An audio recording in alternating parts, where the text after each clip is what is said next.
નમસ્કાર મિત્રો, તો તમારું સ્વાગત છે મારી હવામાન માહિતી આપતી યુટ્યુબ ચેનલ ઉપર. હું છું તમારા મિત્ર રાકેશ મોઢવાડિયા.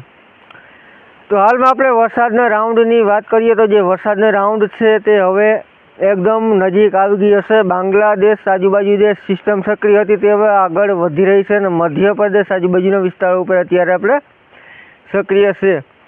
તો આ સિસ્ટમના હિસાબે આપણે હવે કાલથી જ ઘણા બધા ગુજરાતના વિસ્તારોમાં વરસાદની ગતિવિધિમાં વધારો જોવાશે અને સૌરાષ્ટ્રમાં પણ કાલથી વરસાદની ગતિવિધિમાં વધારો થશે અને 26 તારીખથી વરસાદનો રાઉન્ડ ચાલુ થશે. એકદમ આખા રાજ્યમાં આપણે વરસાદનો રાઉન્ડ છે તે ધીમે ધીમે ચાલુ થઈ જશે અને એકદમ ગુજરાતમાં વરસાદી માહોલ છે તે છવાઈ જશે. તો હવે આપણે ખાસ વાત કરીએ કે આ વરસાદી રાઉન્ડ છે તે એકદમ ઘણા વિસ્તારમાં અતિશય ભારે વરસાદની પણ શક્યતાઓ લાગી રહી છે. એટલે રાજ્યમાં આ સિસ્ટમ છે તે સાર્વત્રિક વરસાદ લઈને આવે તેવી આપણે આશા રાખીએ છીએ, કેમ કે આ સિસ્ટમ છે તે હાલ આપણે તેના રૂટ ઉપર ચાલે ઉત્તર ગુજરાતથી કચ્છના ભાગો ઉપરથી પસાર થશે.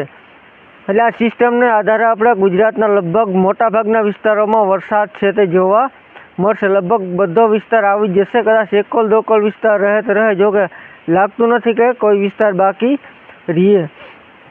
તો આ સિસ્ટમથી આપણે જોવા જઈએ તો સૌરાષ્ટ્રના સુરેન્દ્રનગર, બોટાદ, જામનગર છે, દ્વારકા છે, પોરબંદર અમુક ભાગો છે, મોરબી સાઈડના વિસ્તારો છે, તેમજ જુનાગઢ સાઈડના એકોલ દોકોલ વિસ્તારો છે, અમરેલી સાઈડના અમુક વિસ્તારોમાં આપણે આ સિસ્ટમની અસરથી ભારે વરસાદ છે તે જોવા મળશે.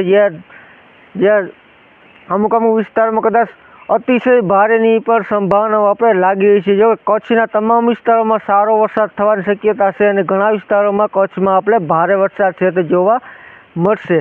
તેમજ સૌરાષ્ટ્રમાં આપણે ખાસ અત્યારે જોવા જઈએ તો ઘણા પશ્ચિમ સાઈડના વિસ્તારોમાં ઘણા આપણે ડેમ અને તળાવ છે તે ઓલરેડી ઓવરફ્લો છે.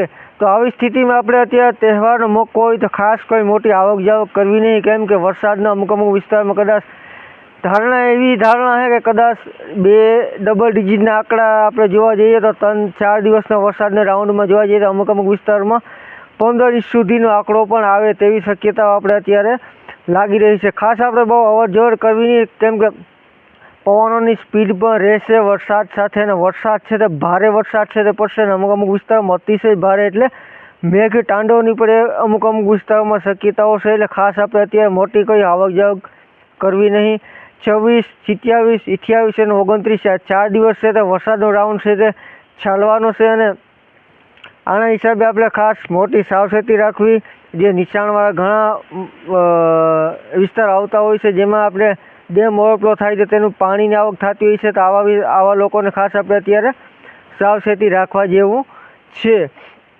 એટલે આપણે વાત કરીએ તો ઓલ ઓવર આખા ગુજરાતમાં સારો વરસાદ થવાની શક્યતા છે જ. દક્ષિણ ગુજરાત, ઉત્તર મધ્ય પૂર્વ ગુજરાત તેમજ કચ્છના સમગ્ર ભાગોમાં આપણે ઘણા વિસ્તારમાં ભારે વરસાદ છે તે જોવા મળશે, પણ અમુક વિસ્તારમાં અતિશય ભારે વરસાદ પણ પડશે. જોકે સૌરાષ્ટ્રના મોટા ભાગોના વિસ્તારમાં ભારે વરસાદ પડશે, પણ અમુક વિસ્તારમાં અતિશય ભારે વરસાદ પણ પડવાની શક્યતાઓ છે.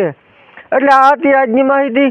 ફરી મળીશું નવી અપડેટમાં. ત્યાં સુધી રજા આપશો અને વિડીયો વધુ લોકો સુધી શેર કરી દેજો. આભાર.